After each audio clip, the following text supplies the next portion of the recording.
আলহামদুলিল্লাহ একটা বলদ গরু বিক্রি হয়ে গেল। হ্যাঁ, আলহামদুলিল্লাহ আলহামদুলিল্লাহ আলহামদুলিল্লাহ আলহামদুলিল্লাহ আলহামদুলিল্লাহ। সুপার ভাই, আপনি একটু দেখুন যারা কিনছে। আপনি বলেন যেটা আপনি কত টাকা বিক্রি করলেন? এটা বিক্রি করছে 8,50,000। 8,50,000। জি, বেশ, আপনি খুশি?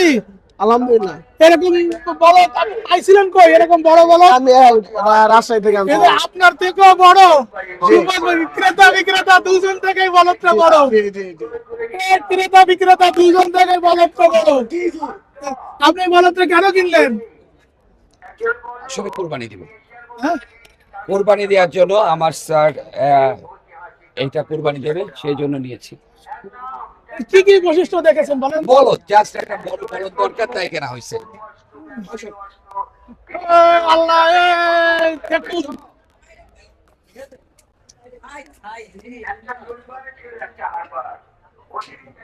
বাবা গো বাবা, বলদ কাকে বলে? এ তো আসলেই বলদ। দেখে খুবই একটা চঞ্চল এবং দুরন্ত বনা। সুমন ভাই, জি, বলেন বলেন। কিছু কথা বলেন যে এই যে বলদ, এত বড় বলদ। আসলে এটা তো কুরবানি দেয়া আল্লাহর উদ্দেশ্যে তো মানুষ কুরবানি দেয়। হুম, মাশাআল্লাহ, দোয়া করবেন যেন আমাদের কোরবানিটা, আমার স্যারের কোরবানিটা আল্লাহ কবুল করুন। আল্লাহ কবুল করেন। Thank you.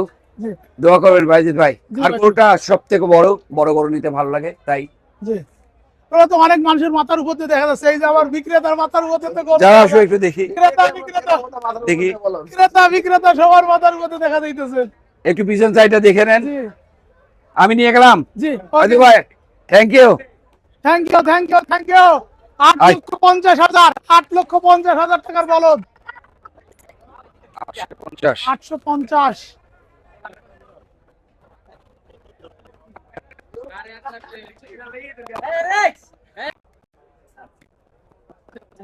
ভালো। এটা উট না গরু? ভাই, এটা উট না গরু? উটের থেকেও বড়। হ্যাঁ, এটা উট না গরু? এটা ইন্ডিয়ান উট মনে হইতেছে। সাবাস, ইন্ডিয়ান উট। এটা ইন্ডিয়ান উট। মাশাআল্লাহ, দেখা যায়। ইন্ডিয়ান উট। ওরে বাপ রে বাপ। এটা খাওয়া দাওয়া যদি ওরা তৈরি করতে পারতো সেই হইতো। না, ইনশাআল্লাহ কোরবানি হয়ে যাক, আল্লাহর ভরসা। যে আল্লাহ ভরসা। মাশাআল্লাহ। সুমন ভাই, আপনি তো এই হাটে আসছেন, কত গরু বিক্রি করলেন? আর কালকে থেকে আজকে বিক্রি করছি প্রায় 28টা মতো। 28টা। এখনো হবে। গতকাল ছিল 164 না 67? 64টা। 64। গতকাল ছিল 164, আজকের 28টা। এই তো কেবল তো সন্ধ্যা বাজে। আর আছে কটা স্টক? আছে কটা? আছে, শেষ নাই। শেষ নাই, চলতে থাকবে চলতে থাকবে ইনশাআল্লাহ। ইনশাআল্লাহ।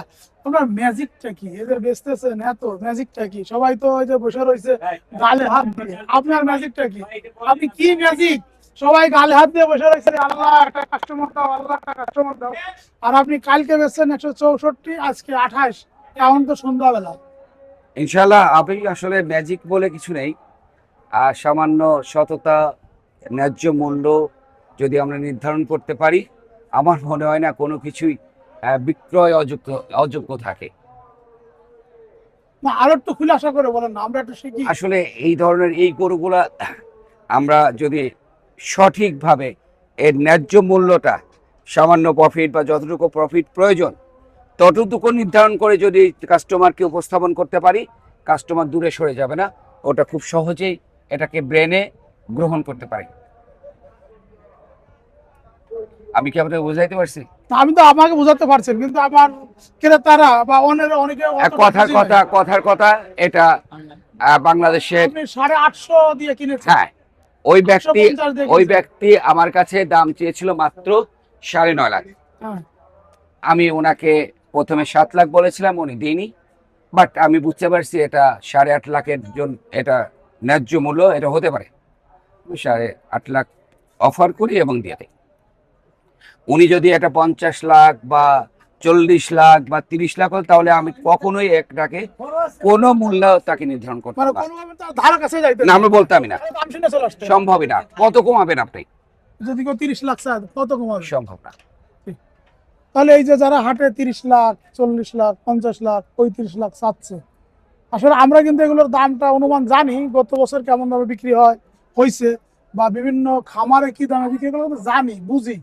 তো আমরা এখন বলতে পারবো না যতক্ষণ মধ্যে বিক্রি না হবে, তাই না? তো এই জায়গা থেকে মানে আমাদেরকে একটু বেরিয়ে আসা দরকার। না, আপনি বিষয়ে কিছু বলতে পারেন পরবর্তীতে। এটা হলো আসলে দাম চাওয়াটা তো অ্যাকচুয়ালি তার নৈতিক অধিকার। জি। সে তার প্রোডাক্টের দাম আর সরকার নির্ধারিত না হলে অবশ্যই যে কোনো মূল্যে চাইতে পারে। তো এর যে নেতিবাচক একটা প্রভাব থাকতে পারে যে আমার প্রোডাক্ট বিক্রয়যোগ্য প্রোডাক্টের মূল্য যদি 100 টাকা নির্ধারিত হয়, সেটাকে যদি আমি 1 লক্ষ টাকা দাবি করে বসি, সেই ক্ষেত্রে অবশ্যই এটা ভীতিকর হতে পারে কাস্টমারের জন্য। বাট ওটা যদি আমি কিছু বাড়িয়ে 25% বা 60%, যেটা প্রফিট যোগ্য বা প্রফিট করা উচিত 15% যেটাই হোক, তাহলে সেরকম দাম চাইলে কাস্টমার সেটাকে লুফে নেবে, যেন কাস্টমাররা তার দাম শুনে দূরে সরে না যায়। এরকম একটা ব্যাপার তো থাকতেই পারে। আর তাছাড়াও কাস্টমার কনভিন্সড ব্যাপার আছে। জি। তো সুমন ভাই, আপনাকে অনেক অনেক ধন্যবাদ। হাটে এসে আপনি বেশ বাজিমাত করছেন। দোয়া করবেন আমার জন্য। এত এবং গরু প্রত্যেক বিক্রি বছরে করার যেন মাঝখানে থাকতে পারি। আপনি এই যে চমৎকার সুন্দর একটা এটা আসলে বলদ কিনে নিয়ে গরুটা আমার না, গরুটা আমি আমার স্যারের জন্য কিনেছি। উনি কুরবানি দেবেন এবং আশা করি তার কুরবানি আল্লাহ কবুল, কবুল করুন। আল্লাহ কবুল করুন, আল্লাহ কবুল করুন। এই দোয়াটাই করি। জি জি, ধন্যবাদ। ধন্যবাদ। আসসালামু আলাইকুম। আল্লাহ হাফেজ। Thank you. আমরা দেখতে পাচ্ছি এই গরুটা 12 লক্ষ টাকা দাম হাঁকানো হয়েছিল। 12 লক্ষ টাকা ফিক্সড রেট বলেছিল, ফিক্সড রেট 12 লক্ষ টাকা।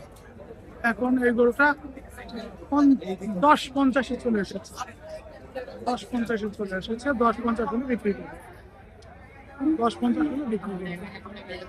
এসে এই যে ব্ল্যাক ডায়মন্ড চমৎকার সুন্দর,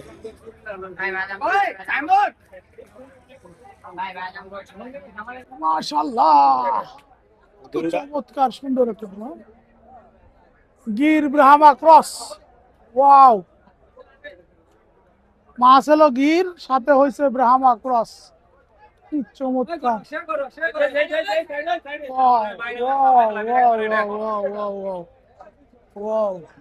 প্রথমে 21 লাখ টাকা দাম হাঁকানো হয়েছিল, 21 লাখ টাকা দাম হাঁকানো হয়েছিল। এই পাশে দাম হাঁকানো হয়েছিল 14 লাখ, এখনো বিক্রি হয়নি। এই যে ফ্লেক বিটা, এই ফ্লেক বিটা দাম হাঁকানো হয়েছিল 15 লাখ, এখনো বিক্রি হয়নি। এই পাশে এটা, এই যে গ্রে, এগুলো দেখুন, এগুলো প্রচুর পরিমাণে দাম হাঁকানো হয়েছিল, এই জন্য এখন এগুলো এখনো বিক্রিটা হয়নি। কত নিলে গেল ভাই? বিক্রি হয়েছে এটা